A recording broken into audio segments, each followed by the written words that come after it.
बऱ्याच बिल्डर्सचे फ्लॅट्स विकले जात नाहीत. तर मग ह्यांनी काय काळजी घेतली पाहिजे का? ह्यांना तुम्ही काय सोल्युशन एक सांगू शकता? हो, माझ्याकडे पण बरेच बिल्डर क्लायंट आहेत. हं, पण असंही घडलेलं आहे की त्यांचे फ्लॅट विकले जात नाही. हं, तर त्या 2 गोष्टी आहेत, 2-3 गोष्टी आहेत त्याला वेगवेगळ्या, की जेव्हा तुम्ही एखादी वसाहत करता, बरेच बिल्डर टाउनशिप पण करतात. हं, त्यात अमेनिटीज देतात वेगवेगळ्या. हं. त्यांचं लोकेशन एक तर चुकतं कधी-कधी, बरं. की कुठल्या लोकेशनला काय पाहिजे, स्विमिंग टँक कुठे पाहिजे, बाकी कुठे पाहिजे.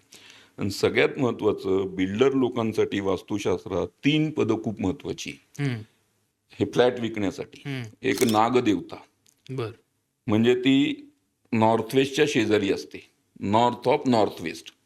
त्यात नाग म्हणून पद एक. हं. ती अट्रॅक्शन झोन असतो. कुठल्याही गोष्टीचं अट्रॅक्शन असतं. म्हणजे बरेच मोठे-मोठे शोरूमचं तिथं नागदेवते त्यांचं सगळे मॉडेल लावलेले असतात. बरं. तिथं तुम्ही बघितल्यानंतर तुम्हाला अट्रॅक्शन येतं.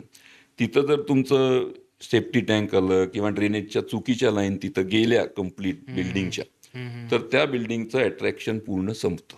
अच्छा. नंतर साऊथ वेस्टच्या शेजारीच एक द्वारिक देवता आहे. द्वारिक म्हणजे नंदी, हं. शंकराचा नंदी. तर कुठलीही निगेटिव्ह एनर्जी आत जाऊ देत नाहीत ते. फक्त पॉझिटिव्हच एनर्जी आत जाऊन देतात. हं. ती द्वारिक देवता जर डिस्टर्ब झाली, तरी त्या बिल्डिंगमधले फ्लॅट विकले नाही विकले जात नाही. नंतर त्या बिल्डिंगची ती जी बिल्डर असतो, त्याची कुंडली महत्त्वाची असते. बरं. मग त्यांनी सॅम्पल फ्लॅट अगोदर लोकं काय करतात, सॅम्पल फ्लॅट जाऊन बघतात. हं. मग सॅम्पल फ्लॅट कुठल्या दिशेला गेलं पाहिजे त्यांनी, साऊथ ईस्टला ठेवला पाहिजे, नॉर्थ वेस्टला ठेवला पाहिजे, साऊथ वेस्टला ठेवला पाहिजे हं. आणि तिथलं कलर कॉम्बिनेशन काय वापरलं. काय असलं? म्हणजे बिल्डरच्या हं, पर्स्पेक्टिव्हने हं, सांगतो. हं. हे पण खूप महत्त्वाचं ठरतं, की सॅम्पल फ्लॅट त्यांनी कुठे कुठे ठेवला ठेवलं? पाहिजे. हं. आणि परत ईशा प्राची, मी मागेही शुद्ध प्राची, ते तर हो. बाकी गोष्टी आहेत. आणि सगळ्यात महत्त्वाचं, तुम्ही कुठलीही बिल्डरची लाईन घेतली आणि ती ईस्ट वेस्ट नसेल हं. आणि ती थोडी तिरकी झाली असेल, तर तुमचं 45 आता ही अशी जागा आहे हं. तुमची ईस्ट वेस्ट पासून हं. आणि ती समजा थोडी तिरकी झाली, हां. तर देव किंवा त्या देवताचं असं म्हणणार नाही तुमच्या जागेप्रमाणे आम्ही तिरक्या होऊन जातो. त्यांची हां. तर स्पेसिफिक रचना केलेली असते, त्या करेक्ट. तिथंच असणार.